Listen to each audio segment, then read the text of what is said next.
Isang papuri sa Panginoon, palakpakan natin ang Panginoon sapagkat tayo mga buhay pa. At ang Panginoon ay nagbibigay ng mga kailangan natin. Bakit kaya maraming mga nagiging sobrang relihiyoso ang nagiging intolerant of others?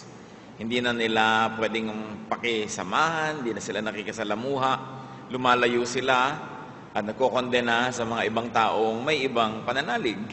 Ang atin pong pag-aaral ngayon, ahanguin natin sa Old Testament, personal faith and public life. Yung pananalig na pangloob at ano naman ang ating panlabas na buhay at pagpapahayag ng pananalig na ito. Ama namin sa langit, kayong hindi nagbabago, salamat sapagkat maaari kaming maniwala na pag kami natutulog sa gabi ay sisikat pa ang araw sapagkat hindi nagbabago ang inyong mga pagpapala. Salamat sapagkat kayo, Panginoon, ay mabuti, mabait. Patawarin niyo po kami sa mga kasalanan namin. Palakasin niyo ang aming katawan, ang aming isip, ang aming loob. Patalinihin niyo pa kami nang lalong lumalim ang pagkakaunawa namin sa inyo. Sa pag-aaral namin na iyong salita, kasihan mo kami ng iyong Espiritu. Bigyan mo kami, Panginoon, ng kakayahan na maunawa ito, maintindihan. At pagkatapos, Panginoon, ito ay mai-apply sa aming buhay. Nawa, Panginoon, ang inyong pong kabutihan, ang inyong kagalingan, kaliwanagan, mapa sa amin. Bigyan niyo po ng kapayapaan ang aming puso, matahimik ang aming loob, kung ano po ang aming mga suliranin, mga iniisip, mga pangamba, iniwawaksin namin sa pangalan ng Panginoong Hesus at ang hinihiling namin, kapayapaang nagmumula sa inyo.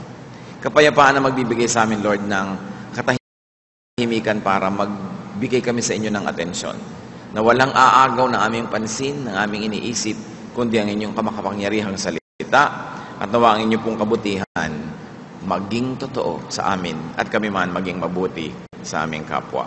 Nagpapasalamat kami sa inyong presensya. Ilayo nyo kami at iligtas sa mga masasamang tao at masasamang espiritu, maging sa aming mga kamangmangan at kadiliman ng isip, kayo ang maging kaliwanagan. Heal, O God, empower your people.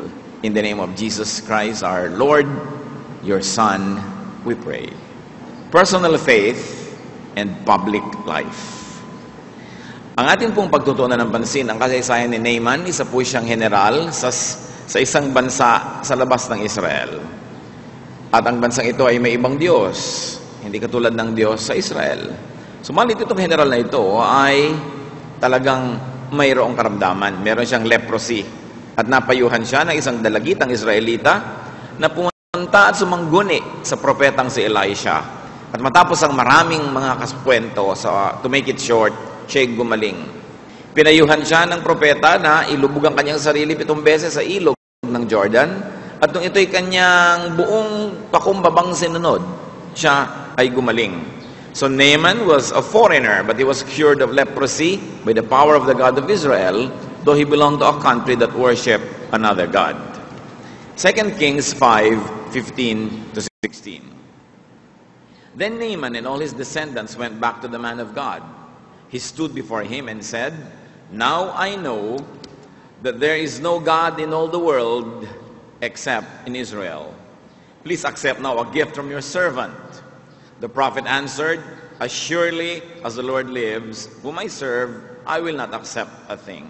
And even though Naaman urged him, he refused. Matapos na itong si Naaman ay mapagaling sa napakalalang sakit na ketong, ay nagbalik siya sa lingkod ng Diyos at nagdala ng napakaraming handog. Bukod doon, sabi niya, ngayon nalaman ko na, natiyak ko na wala talagang ibang Diyos na tulad ng Diyos ng Israel. Sapagkat siya, sa tinagal-tagal na niya sa kanyang religion, sa kanyang sariling bansa, hindi naman siya napagaling noong kanyang pinagdarasalan at marahil ay napakarami pa niyang nilapitan pero wala nangyari. Pero nung siya ay sumunod sa utos ni Elisha na propeta ni Yahweh, siya naman ay gumaling. At nagdala siya ng maraming handog. You know, it is a goodwill. But we must never forget that this true and genuine and big faith came after the miracle. But before the miracle, he had an exercise of goodwill faith. Kasi sumunod naman siya, so meron siyang pananalig, pero hindi naman siguro ganun kalaki. Pero nung siya ay gumaling na, natiyak na niya, wala na talagang ibang Diyos, kundi ang Diyos ng Israel.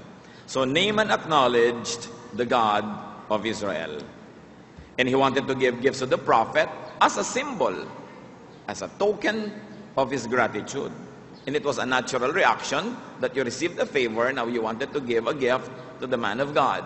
And because he was a foreigner, Naaman did what was most ethical, not to accept the gift, so that the foreigner would not be able to give a price tag to the ministration of God of Israel. 2 Kings 5:17. If you will not, said Naaman, please let me, your servant, be given as much earth as a pair of mules can carry, for your servant will never again make burnt offerings and sacrifices to any other god but the Lord. So Naaman was a little bit disappointed that the man of God would not accept his gift. Pero meron pa rin siyang hiningi. Humingi siya una ng himala, ibinigay sa kanya yon. Ngayon, may hinihingi pa siya. Sabi niya, payagan niyo ako na maghakot ng lupa mula dito sa Israel kung gaano karami ang kayang dalhin ng aking mga hayop na magbubuhat ng mga sako-sakong lupa na ito, dadalhin ko sa aking bayan. Because Naaman would now worship no other God but Yahweh. He would make an altar for God in his home. Bakit siya magdadala ng lupa? Sapagkat pinaniniwalaan noon na pwede mo lamang sambahin si Yahweh sa lupa, sa loob ng teritoryo ng Israel.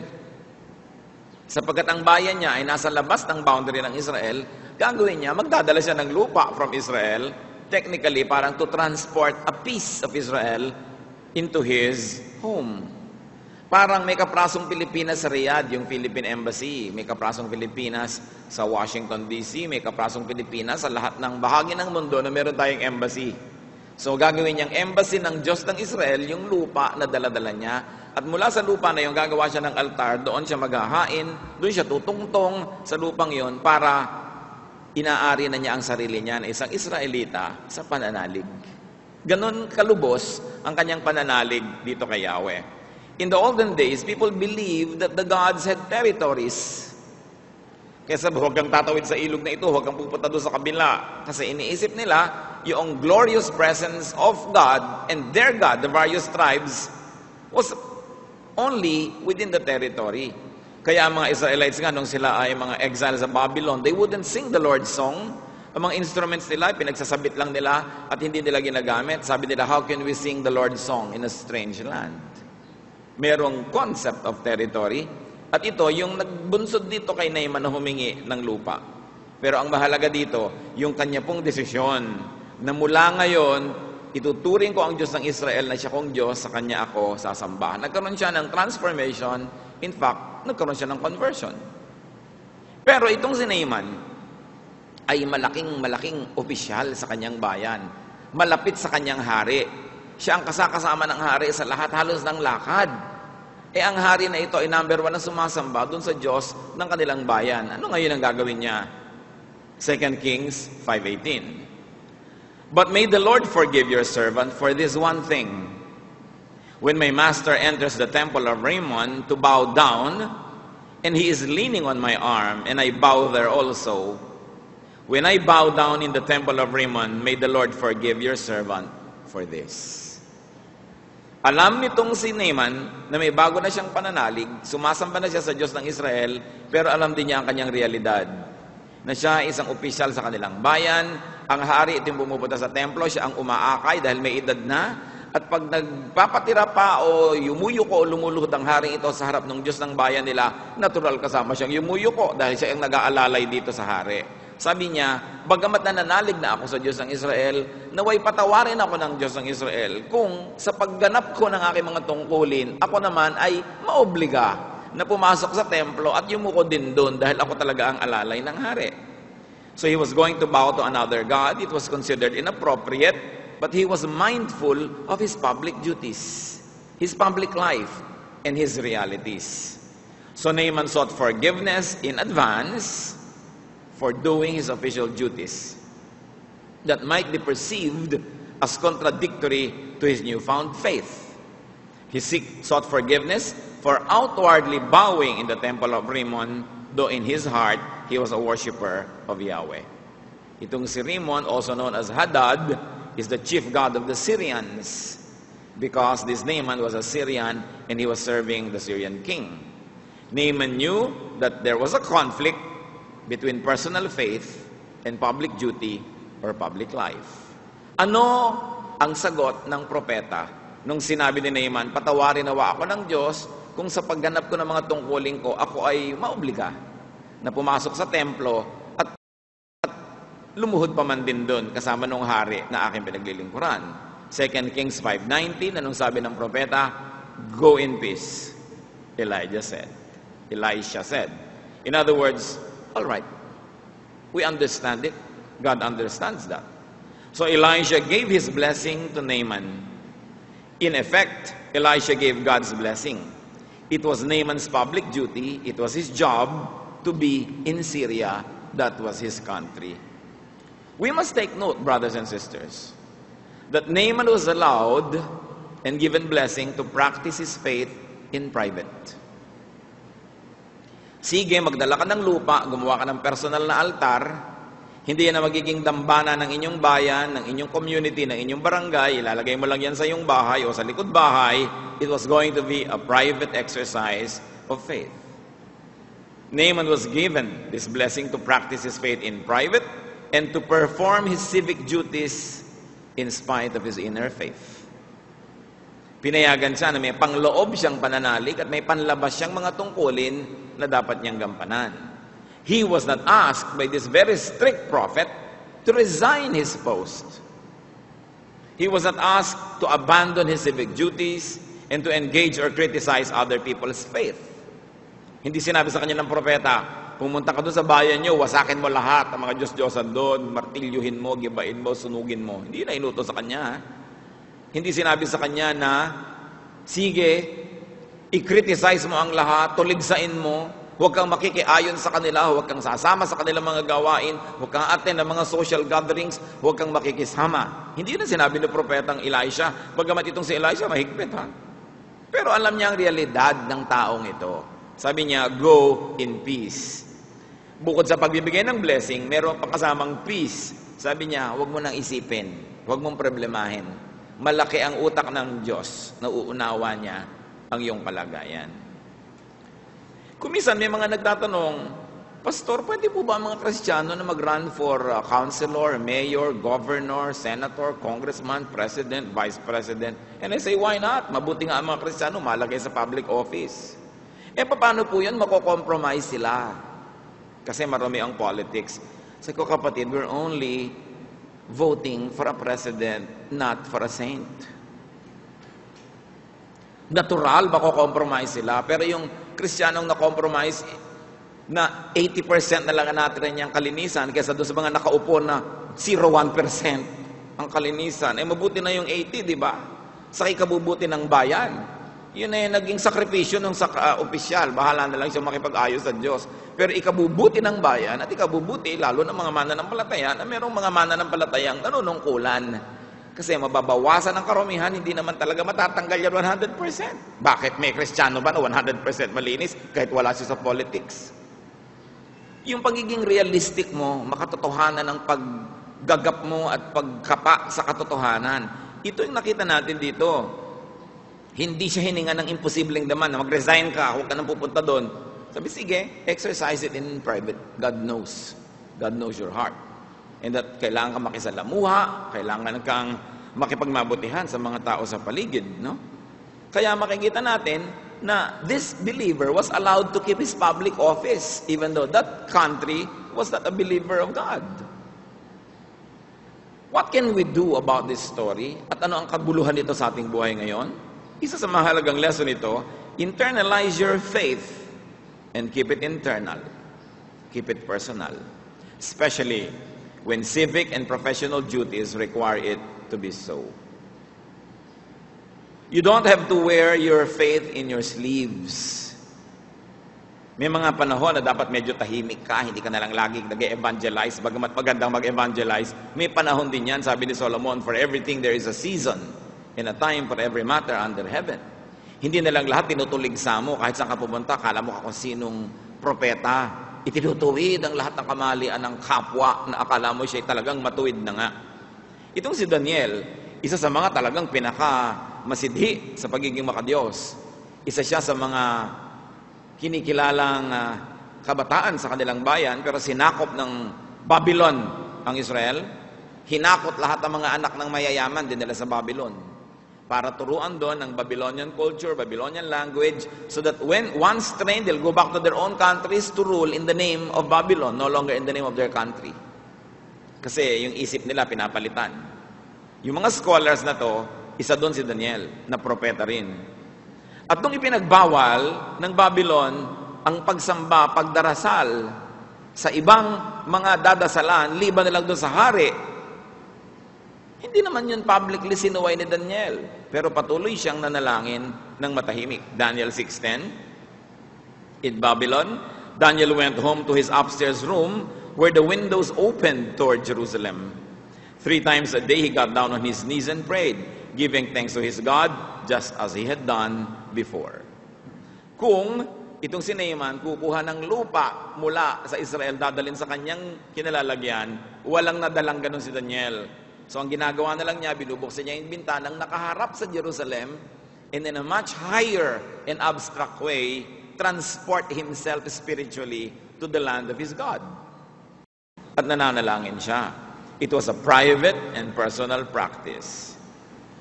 Yung mga iba naman mga Christian, born again Christian, aatin ang pagkalaki-laking gathering, siya lang yung born again doon, may kakain, ipipilit pang mag-opening prayer pa siya. Magpe-pray pa siya for the food, na sa loob ng prayer, lahaluan na niya ng 3 sermon, ang haba-haba na. Minumura na siya ng mga kamag-anak niya, hindi pa siya tumitigil magdasal. Wala namang na-bless, walang naniwala, walang nadala sa Panginoon, nakainisan lang. Kasi hindi natin alam dalhin kung kailan ba ito personal at kailan public.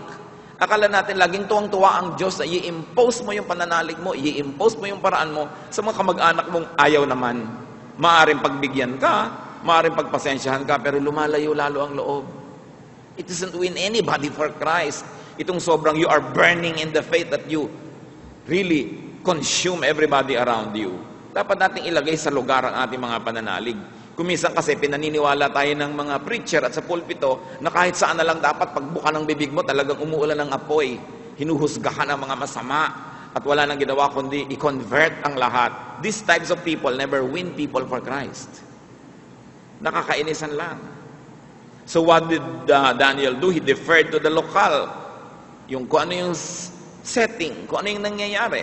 He deferred to the sensibilities of the people around. Hindi mo pwede ipaghiitan niya ng ganun-ganun lang. Maraming taon na po ang nakakalipas sa Arabian Peninsula, nagkaroon ng isang adventure ang ilang mga Kristiyano. Meron silang ginawang project. Desert drop ang tawag nila. Anong gagawin? Sa Saudi Arabia, anong gagawin nila? Maglalagay sila sa supot ng Biblia na nasa Arabo. Maglalagay sila ng video tungkol kay Jesus na Arabo ang salita. No? Pagkatapos iiwan nila sa bawat pinto-pinto ng mga bahay ng Arabo. You never do this kind of things in Saudi Arabia. Dahil officially, pinagbabawal nila ang ganitong gawain. Diba? Hindi ganyan ang gagawin mong paraan para dalhin si Kristo. Kasi, una, iniwan mo doon, babasahin ba? Ipagpalagay na binasa, maiintindihan ba? Ipagpalagay na naintindihan, tatanggapin ba si Jesus bilang Panginoon tagapagligtas? So ipagpalagay mo na 1 million yung dinrap mo, baka 100 yung magbasa. Sa nagbasa, 100 yung makakaunawa. Let's say, may 10. Doon sa 10, let's say merong isang tumanggap. Let's say may isa out of 1 million. But look at the mathematics. Nung nabalitaan ko ang proyektong ito, sapagkat alam nyo naman, meron tayong mga underground churches dyan. Kasi ko, no, day by day will never join that project. It's an adventure. It's not the way. Hindi ganyan ay pinapakita sa atin na paraan sa Biblia. Hindi ganyan ang paraan ni Jesus. So, ang mga taga day by day was labeled mga killjoy, ayaw sumama, walang pananalig sa Diyos, kulang ang faith, etc., etc. Merong isa po nating member na on his own personal decision, sumali. Not to represent day by day, siya lang, mag-isa. So, unang araw, nagsabit-sabit sila. Naku, nung gabi, tuwang-tuwa sila dahil natuwa ang Panginoon at ang langit. Kinabukasan, lagay na naman sila, hulihan na. Nakahuli silang lahat. Kasama yung ating miyembro. No? Nangahuli. Yung mga Amerikano na may kinalaman ng proyekto, nangawala na. Inilipad na ng sarili nilang mga bansa. Nawala. Ang natira na lang doon yung mga Pilipino. No? So, sila yung pain, sila yung panguna dyan at talagang masisindi ang pananalig, innocently, childlikely, nananalig na ito yung tama. Pero sila yung mga nahuli doon at mga nakulong. So, ang mga nangyayari, nung umuwi ngayon dito, naku, gustong parangalan ng buong evangelical community to come home as heroes. At ako na naman yung sumalungat. So, we should not glorify this kind of adventurism because ang napapahamak ng ating mga kababayan, wala naman tayo nalaman ni isang na-convert. Nangyayari, nung umuwi ngayon dito, naku, gustong parangalan ng buong evangelical community to come home as heroes. At ako na naman yung sumalungat. So we should not glorify this kind of adventurism because ang napapahamak ng ating mga kababayan, wala naman tayo nalaman ni isang na-convert, ang dami-daming nakulong. Samantalang marami ka pang pwede ibang share na mas bukas yung pinto, doon ka pumasok, hindi sa sobrang nakasara. Si Jesus man at sabi, kung ikaw ay pumupunta sa isang bayan, ayaw kang pakinggan, talikuran mo, pumunta ka sa iba.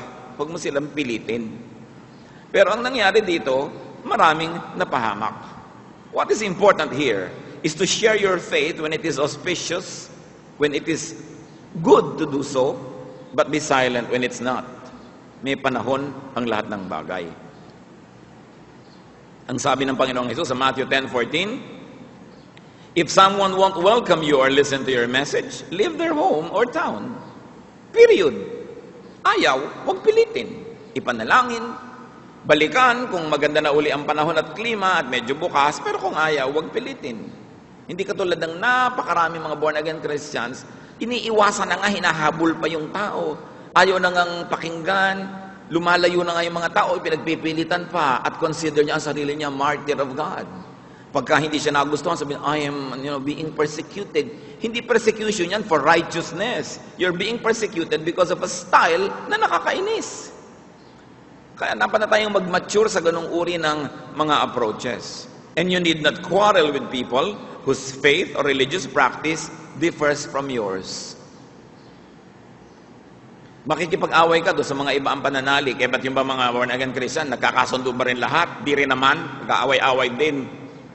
Kahit the same Bible, the same Lord. So, hindi yan sa pananalig. Kung talagang palaaway ka, magiging palaaway ka. Wala rin naman nangyayari sa kaaaway na yan, kada debate. Lalo na nung araw, may mga iimbita sa akin, magdedebate daw. So, I don't debate. I mean, I preach. If you like to listen, I will teach. If you like to sit there and listen, and we can discuss. But I will not be there to force you.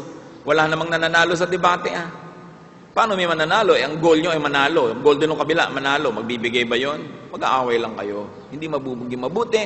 At ang napagtatawanan, yung mga nagbabasa ng Biblia, yung mga nag-aaral ng Biblia, yun tuloy ang nalalait-lait ng ibang nanonood.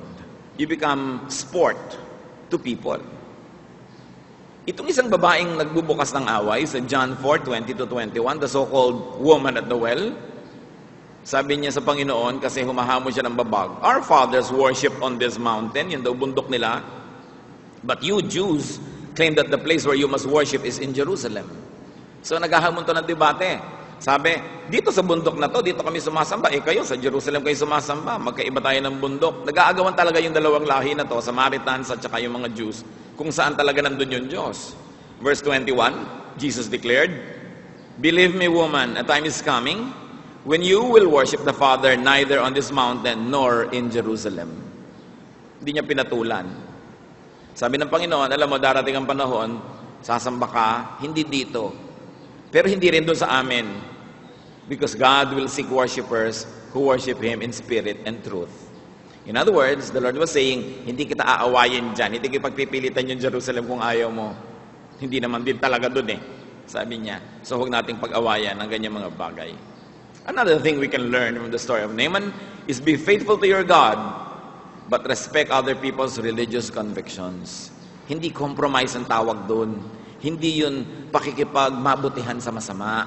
Sa Bible mismo, nakita natin yung mga example. Huwag nyo na manghigitan pa itong mga tao sa Bible. Baka makagkaroon ng bagong Biblia, kayo yung mapako. Diba? Andiyan na, nakalagay na yung mga example. Sa panahon ni Jonah, nakita nyo yung advancement ng civilization, yung tolerance ng mga tao sa iba't ibang pananalig.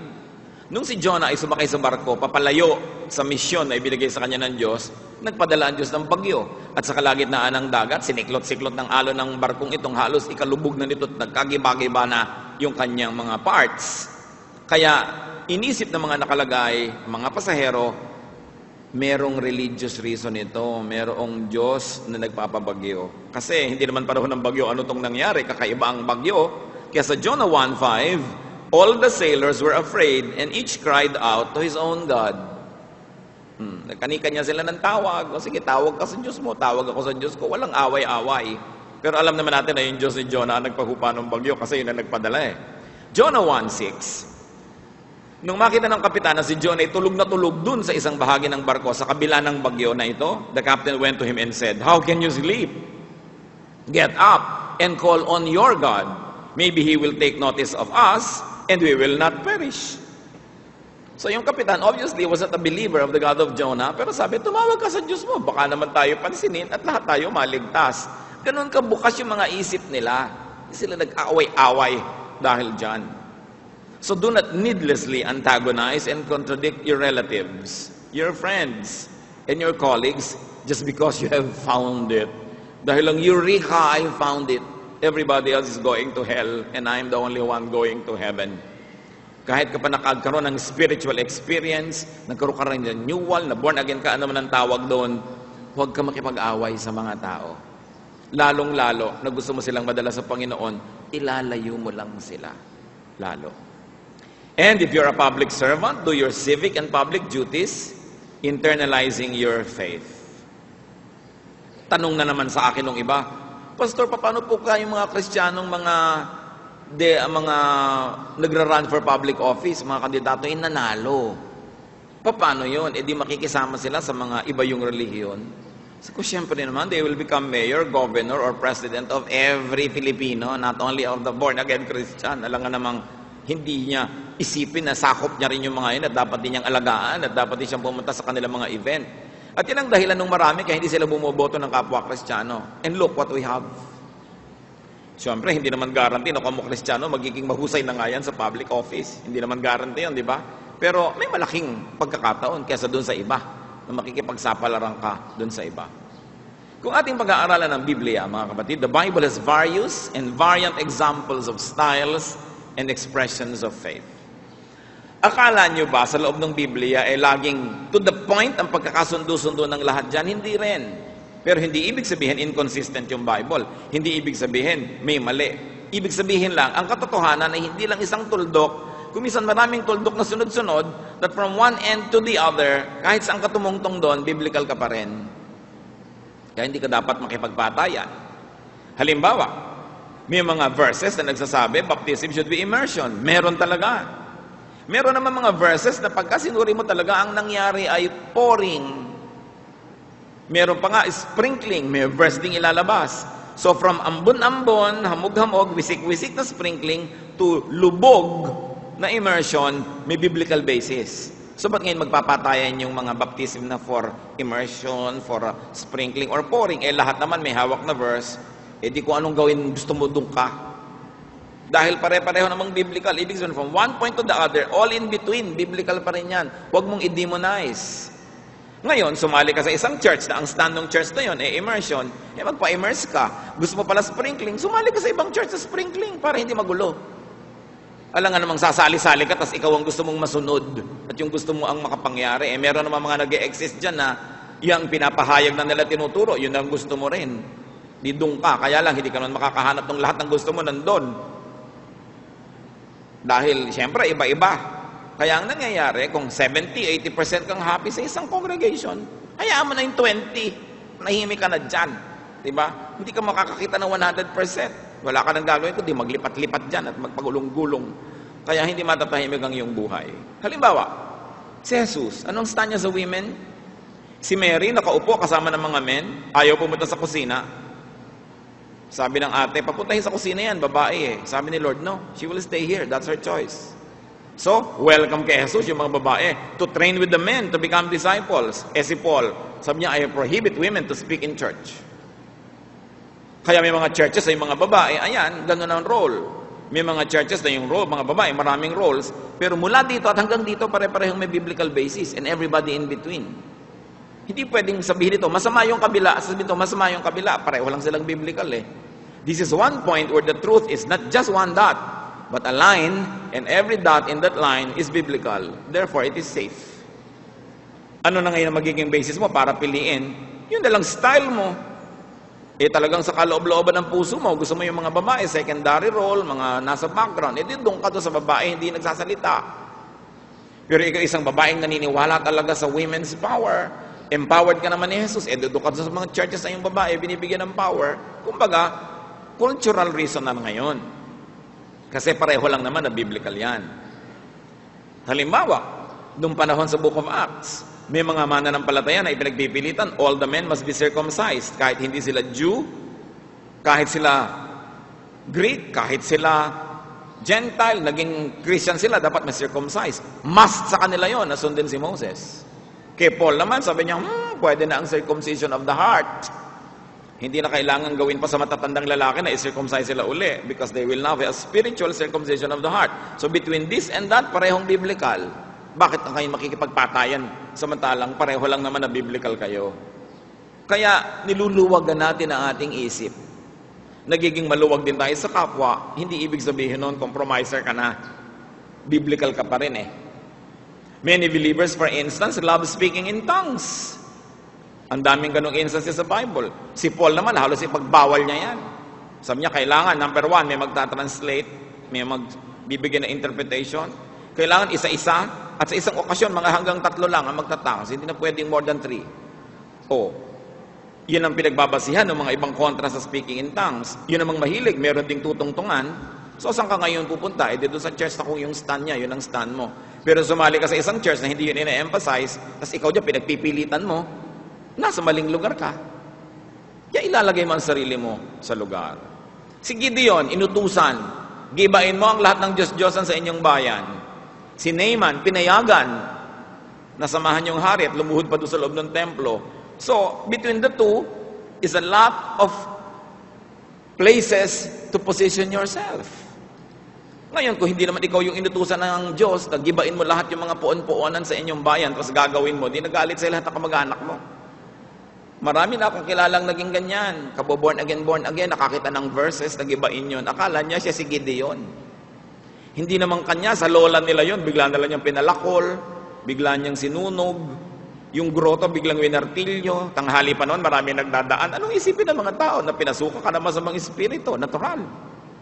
May mawiwin ka kay Lord? I don't think so. Yung ganyan mga style. We pass through that stage. Dumadaan tayo sa ating spiritual infancy na maaaring sobra kang ganon. Pero dapat gagraduate ka doon. Hindi ka laging nandun sa mode na yon. So, sabi ni Solomon, si Solomon ang pinakamatalinong tao, pinagkalooban ng Diyos ng sobrang karunungan. Sabi niya sa Ecclesiastes 7:18, the man who fears God will avoid all extremes. Kung may takot ka sa Diyos, hindi ka magiging over, hindi ka magiging OA, hindi ka magiging exage, hindi ka magiging extremist. Even extreme religiosity and righteousness. Sabi niya sa Ecclesiastes 7:16, do not be over-righteous, neither be over-wise. Why destroy yourself? Si Solomon ang may sabi niyan. Huwag ka sobrang marunong. Napapahamak ka. Huwag ka magdunong-dunungan sobra. Huwag ka masyadong righteous, masyadong matuwid. Wala ka na kahit sino na in-accommodate. Wala ka nang pinalampas. Wala ka nang pinagbigyan. Sabi ganon, you will destroy yourself, if not others. Si Solomon namin sabi niya na, huwag ka sobrang banal. Exage sa kabanalan mo, baka malampasan mo na si Jesus. Nakita niyo yung mga Pharisees, nilampasan na si Jesus eh. Si Jesus pumupunta sa mga party, kumakain doon, nag-enjoy. Sabi niyong mga Pharisees, bakit siya ganyan? Ang takaw-takaw niya, ha? Yung ganon, lasenggo, inom ng inom. Ang takaw-takaw, kain ng kain, yung sa glutton. Yun ang criticism sa kanya ng mga priso. Mas lampas pa sila sa anak ng Diyos. Kaya sabi ni Solomon, relax. Relax. May nag-uusap doon sa kabila. Alam mo, nagsimba ako sa ganung bayan, nagbuntis ako. Ay, hindi yun ang nagpabuntis sa'yo. Ang Panginoon sa langit. Iko-correct mo agad, di ka naman kausap. Diba? Meron ka nun agad. Kung hindi ka tinatanong, manahimik ka dyan. Ipanalangin mong, Lord, bigyan niyo ako ng opening o tanungin ako. At pag hindi ka tinanong, manahimik ka dyan. Pag hindi hinihingi ang iyong opinion. Dahil ang totoo niyan, wala tayong nadadala sa Panginoon. So much for this story of Naaman. It's a beautiful story of the biblical premise and principle on tolerance. Huwag kang masyadong makidigma. No? If you found the Lord, if you found religion, if you found spiritual rebirth, good. But you need not offend people. You need not quarrel with people who have different religious beliefs. You need not have to wear your faith on your sleeves. You don't have to coerce people into converting to your faith. You don't have to put dividing walls between you and your loved ones. Hindi ka na umaattend ngayon ng mga activities ng pamilya nyo. May patay, dadalhin sa simbahan, may binyagan, may kasalan, ayaw mo nang pumasok. Nakita ninyo itong si Naaman, pinayagan. Kasi meron siyang tungkulin eh. Meron ka mga pinalaking pamangkin, ikakasal, ayaw mo na magninang kasi kung saang simbahan gagawin, hindi sa yung bagong pananalig. Yung pananalig nasa loob ng puso mo, saan ka mang dali na gusali, saan ka man ilusong na pusali, hindi yun naiiba kung nasa kalooban mo.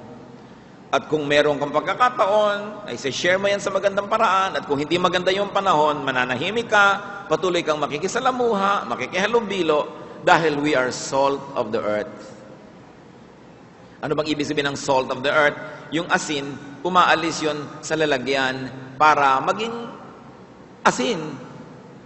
Paano ka magpapaalat sa matabang kung nasa lalagyan ka? Paano ka naman magsisira sa mga pagkabulok? Paano ka magiging preservative kung nasa lalagyan ka lang? Di ba doon ka sasama sa mabubulok na karne, sa mabubulok na isda, para siya maging daing? Sasali kasi asin. Sasali ka sa matabang, hindi sabihin, ayokong pumunta dyan, matatabang sila, kaya ka nga asin eh, para magka-flavor. So lalabas ka, makikihalo, makikisalamuha. Pero hindi mo kailangang maging propeta, frothing with fire and brimstone in your mouth. We should not be judgmental and critical and difficult. Ano ba daw pinapahalaga ng Diyos? Kalooban. In fact, in 1 Peter 3:4, ang dinidiscuss dito, physical beauty, pero may concept about the kalooban. Sabi, your beauty should be that of your inner self. The unfading beauty of a gentle and quiet spirit, which is of great worth in God's sight. Ang pinapahalagahan daw ng Panginoon, yung nasa kalooban. So, ganun din sa pananalig. Yung nasa kalooban mo, ang laging tinitingnan ng Diyos. Kahit ikaw, kung minsan oobliga na makihalubilo, makipagmabutihan sa mga taong may ibang pananalig. Do not hard sell. Be diplomatic.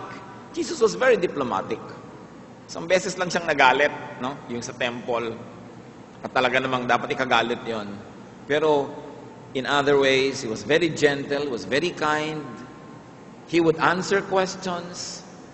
And he won many people for the kingdom of God. By being such a militant religious person, it will be hard for you to bring souls to the feet of God. Kaya dapat natin siya sa ating mga sarili, paano ba tayo nakikitungo sa ating bagong pananalig? Gaano ba natin talaga kilala na yung Biblia para lagi ka na lang magbigay ng opinion kahit hindi hinihingi? Pero ang sabi sa Bible, be prepared in season and out of season. No? To open your mouth and answer those who ask you. In other words, ready ka. Pero kung hindi ka tinatanong, manahimik ka. Kung walang green light, stop. Because for everything there is season and a time for every matter under heaven. Ang Panginoon man, tinanggihan ng ilang bayan, nang ginawa niya, lumipat sa ibang bayan. Hindi niya ipinag-iitan ang kanyang sarili. Aming Diyos, turuan niyo po kami kung anong kahulugan ng kasaysayan ni Naaman sa aming personal life. Paano kami nakikitungo sa iba?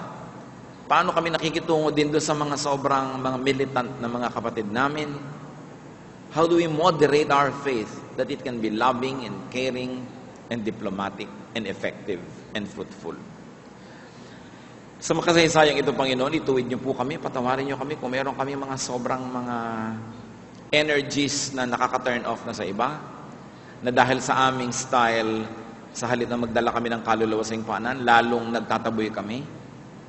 Ipakita mo sa amin, Panginoon, kung paano titimplahin ang buhay namin, that we are diplomatic, but at the same time firm in our faith, na we are soul winners, pero hindi nagpipilit sa maling lugar at sa maling panahon.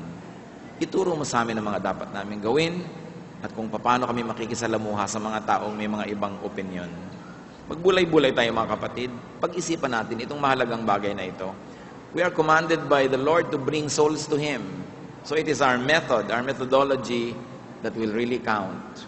One God, one Bible, but different styles. How do you position yourself so that you can win souls for Christ without turning people off? Panginoon, turuan niyo po kami. Magkaroon kami ng mga personal application ng mahalagang leksyon na ito.